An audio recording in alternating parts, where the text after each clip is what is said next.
जय हिंद दोस्तों। तो हम लोग पहुंच चुके हैं 3.4 टॉपिक पे और आज का हमारा टॉपिक है इंडिया एक्सपोर्ट।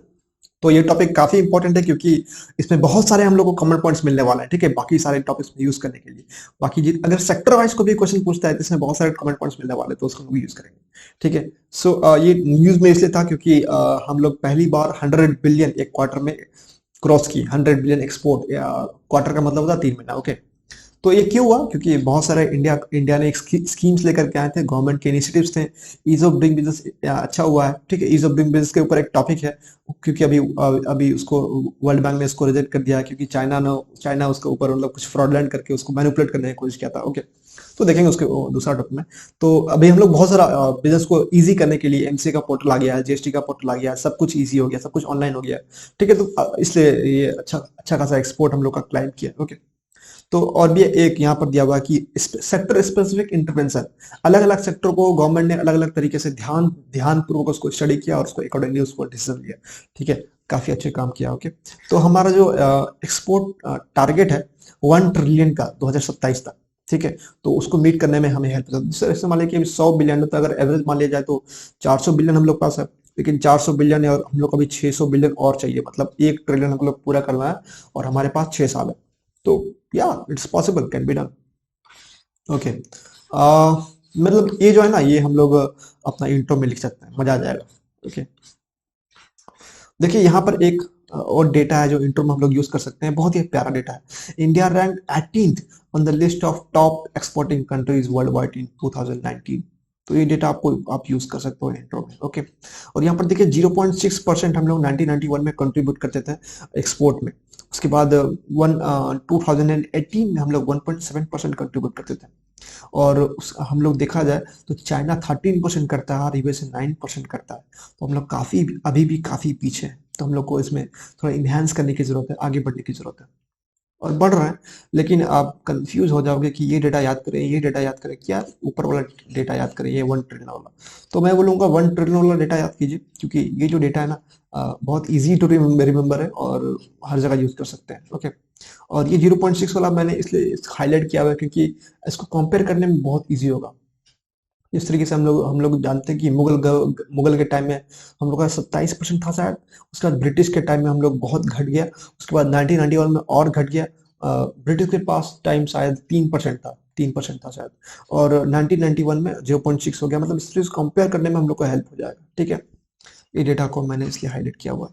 अब देखिए initiatives taken by department of commerce, ये हम लोग देखेंगे बाद में। या अभी देख लेते हैं। ये देख लीजिए, ये जो है ना, ये बेसिकली गवर्नमेंट गवर्नमेंट के इनिशिएटिव्स में आ जाएगा। तो आपको बहुत सारे गवर्नमेंट के इनिशिएटिव्स याद नहीं करना है, मैं बता दूं। आपको पाँच छः या सात आठ याद कर लो, ज्यादा याद मत करो, ज्यादा लोड नहीं लेना है। ठीक है। Enhance ease of doing business बहुत ही कॉमन चीजें हैं, इसलिए इसको इग्नोर कीजिए। ठीक है। ओके। बेसिकली यहाँ पर क्वालिटी कंट्रोल ऑर्डर्स, मतलब बेसिकली जो हम लोग एक्सपोर्ट करते हैं ना, उसको क्वालिटी को कंट्रोल करने की कोशिश की गई है। अगर हम लोग टॉपिक किए थे एक तो एग्रीकल्चर के ऊपर, एग्रीकल्चरल एक्सपोर्ट के ऊपर, तो हम लोग देखे थे कि एक्सपोर्ट इंस्पेक्शन काउंसिल बनाया गया था गवर्नमेंट के द्वारा कि एक्सपोर्ट जो हम लोग प्रोडक्ट कर रहे हैं तो उसको हम लोग किस तरीके से रेगुलेट करें और अच्छा प्रोडक्ट बाहर जाए ताकि इंडिया का इमेज खराब ना हो। तो उसका भी हम लोग कोट कर सकते हैं। इसलिए मैंने बताया कि अलग अलग टॉपिक में हम लोग को अलग अलग गवर्नमेंट के इनिशिएटिव्स मिल जाएगा। तो सब कुछ याद करने का जरूरत नहीं है, सारा इनिशिएटिव याद करने का जरूरत नहीं है। So let me erase this, मैं इसको डिलीट ही कर देता हूँ। ओके। ओके, क्योंकि आगे बहुत सारा गवर्नमेंट की इनिशिएटिव दिया हुआ है, तो वो हम लोग यूज कर सकते हैं। ठीक है। देखिए फास्ट ट्रैक मैकेनिज्म ये इंपॉर्टेंट है क्योंकि ये बेसिकली गवर्नमेंट के इनिशिएटिव नहीं है, बेसिकली गवर्नमेंट का इनिशिएटिव का रिजल्ट है ये कि हम लोग जो भी पोर्टल वगैरह बनाया उसको इस्तेमाल करके हम लोग अपना प्रोडक्ट्स को ट्रैक कर सकते हैं कि कहाँ तक पहुंचा मेरा माल। ठीक है। अगर मेरा माल आ रहा है तो कहाँ पर फंसा हुआ है। ठीक है। हम लोग को अभी, अच्छा अभी कस्टम पे करना है और कस्टम में फंसा हुआ है। ओके। तो इस तरीके से हम लोग ट्रैक कर सकते हैं। तो चीजें इजी हो गई है। Developing district as export hub, Maharashtra में बहुत सारा डिस्ट्रिक्ट को ना एज एक्सपोर्ट हब बनाया गया है। ठीक है। वहां पर क्लस्टर वगैरह बनाया गया और वहां के आसपास के किसान मिलकर के उस डिस्ट्रिक्ट हब का इस्तेमाल करके बाहर अपने माल को एक्सपोर्ट करते हैं। तो इसका भी काफी हद तक यूज किया गया। Okay, sorry. Top share of top 5 commodities in India export. देखिए 13% हम लोग पेट्रोलियम प्रोडक्ट्स एक्सपोर्ट करते हैं, ठीक है। मतलब जो रिलायंस वगैरह है वो सऊदी से तेल खरीद के लाते हैं और वापस वापस किसी कंट्रीज को बेचते हैं, ओके। और 7% क्या है, 7% हम लोग का प्रीशियस स्टोन्स, गोल्ड वगैरह। और 5% क्या है, 5% हम लोग का ड्रग एंड बायोलॉजिकल्स, मतलब क्योंकि हम लोग जानते हैं कि इंडिया फार्मा सेक्टर में काफी आगे है, तो हम लोग 5% उसको एक्सपोर्ट करते हैं। 4% में हमारा क्या है यार, 4% तो यहाँ दिया ही नहीं, पता नहीं 4% कौन सा है, नहीं दिया शायद। उसके बाद 3% जो है हम लोग का आयरन एंड स्टील, तो आयरन एंड स्टील भी काफी अच्छा है, ओके। शायद गोल्ड है शायद, ओके 4% गोल्ड है। मतलब ये तो दोनों सेम ही हो गया ना यार, मतलब एक ही टाइप का चीजें हैं दोनों। मतलब 4% और 7%, मतलब करीब करीब 11% हम लोग प्रेसियस स्टोन्स को एक्सपोर्ट करते हैं। काफी अच्छा है, मतलब इसमें बिजनेस करना योग्य है, मतलब योग्य नहीं, मतलब ऑलरेडी एक क्राउडेड मार्केट है ओके। अब देखिए top 5 export destinations of India, कहाँ पर हम लोग एक्सपोर्ट करते हैं। तो 17% हम लोग यूएसए में एक्सपोर्ट करते हैं। यूएई, यूनाइटेड अरब इमिरेट्स, यहाँ पर 9% हम लोग करते हैं भाई। वहां पर जाइएगा ना तो 80% आपको इंडिया नहीं मिलेगा, ठीक है। ठीक है, चाइना में हम लोग 5% एक्सपोर्ट करते हैं और हांगकांग में, ओके, हांगकांग को अलग अलग करके दिखाया गया है। ओके, हांगकांग को 4% करते हैं, सिंगापुर को 3% करते हैं, और बाकी सारे अफ्रीका में तो हम लोग एक्सपोर्ट नहीं करते हैं, यूरोप में भी एक्सपोर्ट नहीं करते हैं, मतलब खाली वहां से इंपोर्ट करते हैं। गजब हाल है, हम लोग को थोड़ा सा इस पर काम करने की जरूरत है। Okay, reasons for India's under performance in export. देखिए ये जो न्यूज है ये हम लोग का ओवर परफॉर्मेंस पे है, कि हम लोग अच्छा परफॉर्म किए, और यहाँ पर हम रीजन देख रहे हैं कि अंडर परफॉर्म करने के लिए क्या रीजन है।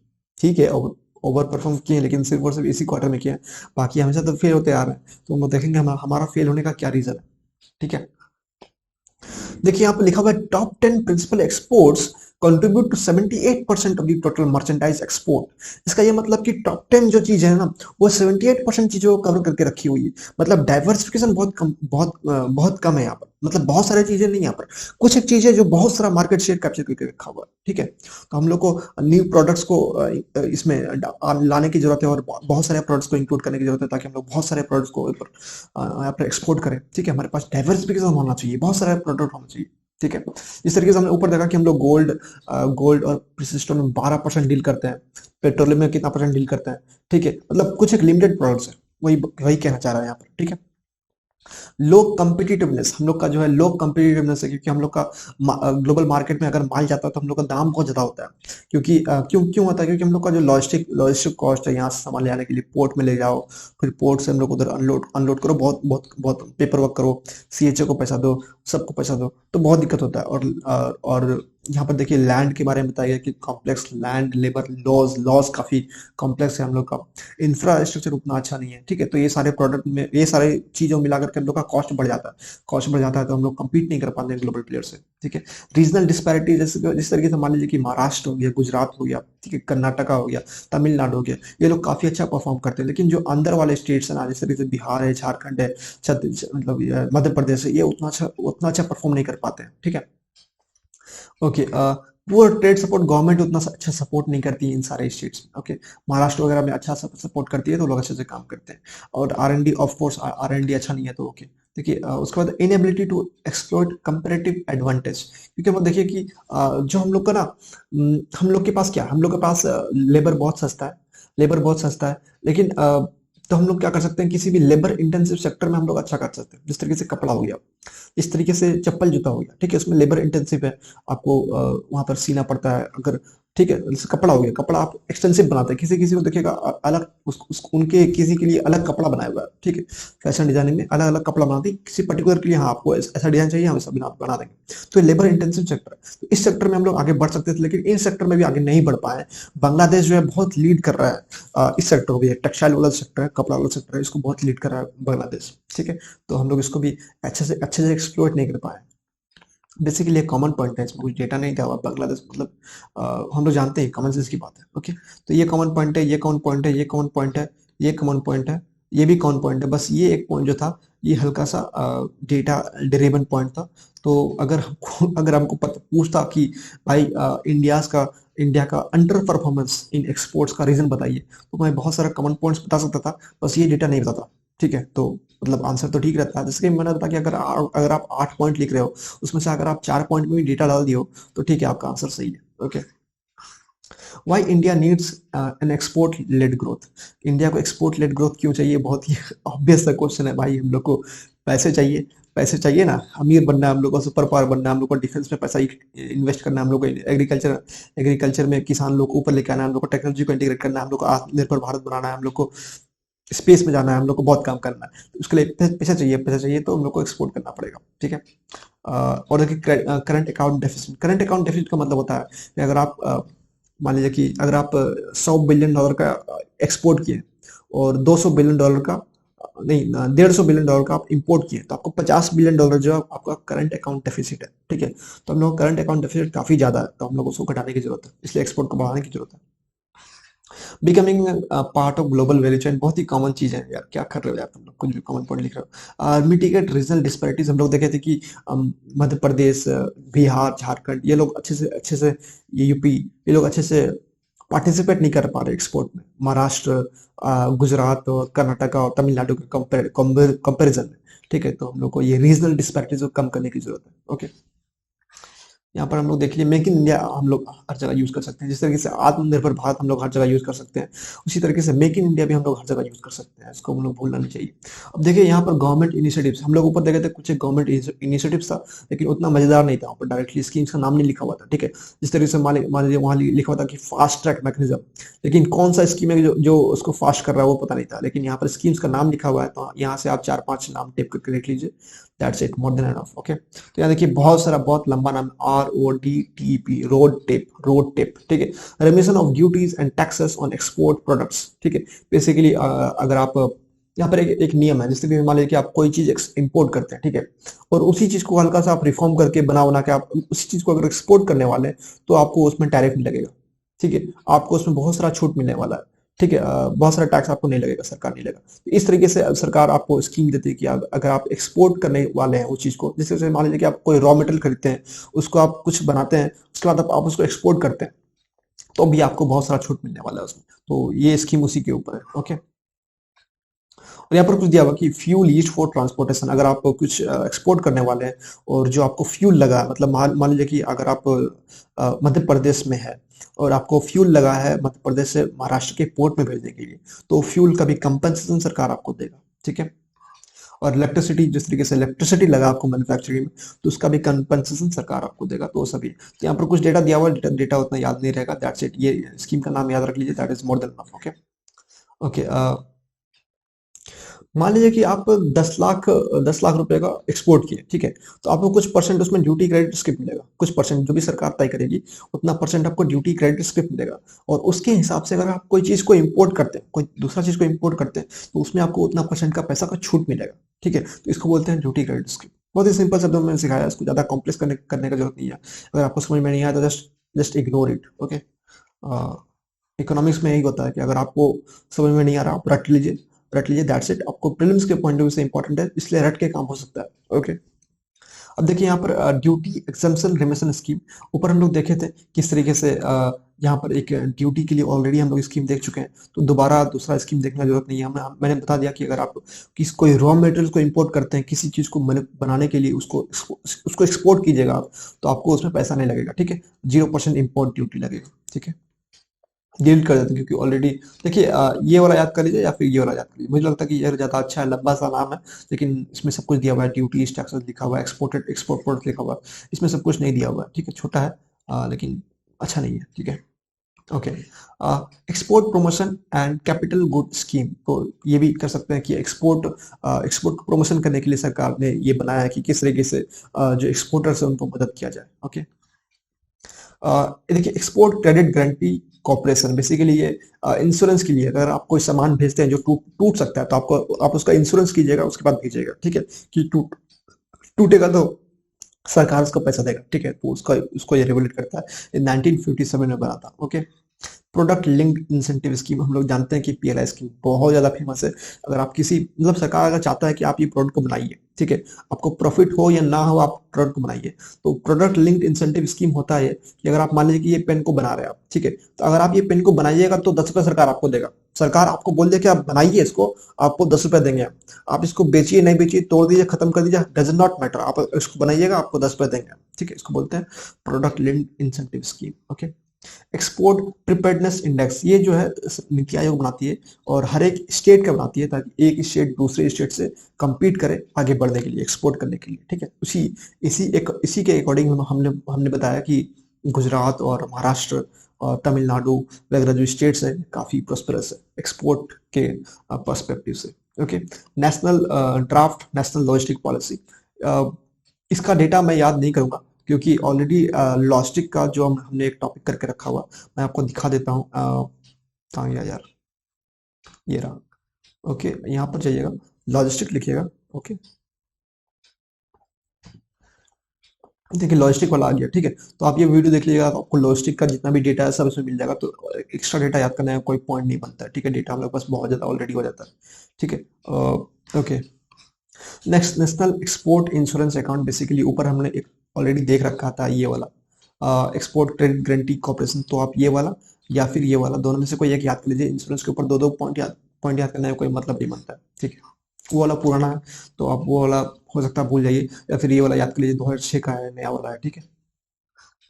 तो देखिए बहुत सारा स्कीम्स है मैं सारा स्कीम याद करने वाला हूँ नहीं, क्योंकि इतना याद रहेगा नहीं, जितना याद हो सकता है बस उतना ही पढ़ना है। ओके, अब वे अहेड में देखते हैं। वे अहेड में बेसिकली अच्छी अच्छी बातें लिखनी है, बहुत सारे के सारे कॉमन पॉइंट्स को इसमें इंक्लूड करना है। जो भी हम लोग ऊपर प्रॉब्लम्स देखे थे उसका उल्टा करके यहाँ पर लिख दीजिए, ठीक है। जिस तरीके से हम लोग प्रॉब्लम्स देखे थे कि हम लोग को लॉजिस्टिक सेक्टर का दिक्कत है, हम लोग को एनर्जी का दिक्कत है, हम लोग को इलेक्ट्रिसिटी का दिक्कत है, हम लोग को सिंगल विंडो नहीं है, हम लोग को बहुत सारा पेपर वर्क करना पड़ता है, सारा का सारा को उल्टा करके यहाँ लिख दीजिए, ठीक है। ओके, देखिए एमएसएमई का यहाँ पर दिया हुआ है, एमएसएमई का कुछ दिया हुआ है, यहाँ पर डेटा दिया हुआ है, लेकिन एमएसएमई के ऊपर मैंने ऑलरेडी वीडियो बना के रखा हुआ है। ओके, तो एमएसएमई का वीडियो देख लीजिएगा तो हो जाएगा आपका यहाँ पर। ओके, डेटा मिल जाएगा, वहाँ पर काफी डेटा है। मैं ना एक टॉपिक पे एक ही डेटा याद करो इंट्रो के लिए, ठीक है। ज्यादा डेटा याद करेंगे तो फिर वही वो भूल जाएंगे, ठीक है। ऐसा होता है कि एक मतलब ये स्टडी है, अगर आप एक ही चीज का अगर आप 4-5 डेटा याद कर लीजिएगा तो आप ऐसा नहीं, ये मत सोचे कि 4-5 डेटा याद कर लिए तो कोई ना कोई एक याद आ जाएगा, ऐसा नहीं होता है। आप 4-5 डेटा याद कीजिएगा तो आप सब भूल जाएगा, ये गारंटी है। अगर आप सिर्फ एक डेटा को 15 बार याद करने की कोशिश कीजिएगा तभी आपको याद रहेगा वो, ठीक है। यही होता है, इसलिए टॉपर बोलते हैं कि रिसोर्स को कम रखिए, रिसोर्स को कम रखिए। हम लोग सुनते ही नहीं है, ये भी पढ़ ले, ये भी पढ़ ले, पेपर भी पढ़ ले, सब पढ़ ले, ठीक है। ट्रेड लिबरलाइजेशन का मतलब होता है कि सरकार बहुत ज़्यादा इंपोर्ट ड्यूटी लगाता है, टैरिफ लगाता है, कस्टम लगाता है। तो इसमें बोला गया कि आप लोग जो इंपोर्ट ड्यूटी लगाते हो, इंपोर्ट टैरिफ लगाते हो, वो कम कर दो, ठीक है। आप एक्सपोर्ट में आप देते हो छूट, ठीक है, लेकिन इंपोर्ट में भी छूट दीजिए, ताकि तब ना लोग इंपोर्ट करेंगे, तब ना कुछ अच्छा होगा। अगर सस्ता प्रोडक्ट अगर बाहर से इंडिया में आएगा तो बाकी इंडिया के लोग मोटिवेट होंगे कि हमें भी सस्ता बनाने की जरूरत है, हमें भी R&D करने की जरूरत है। Okay, research and development R&D हम लोग देख चुके हैं।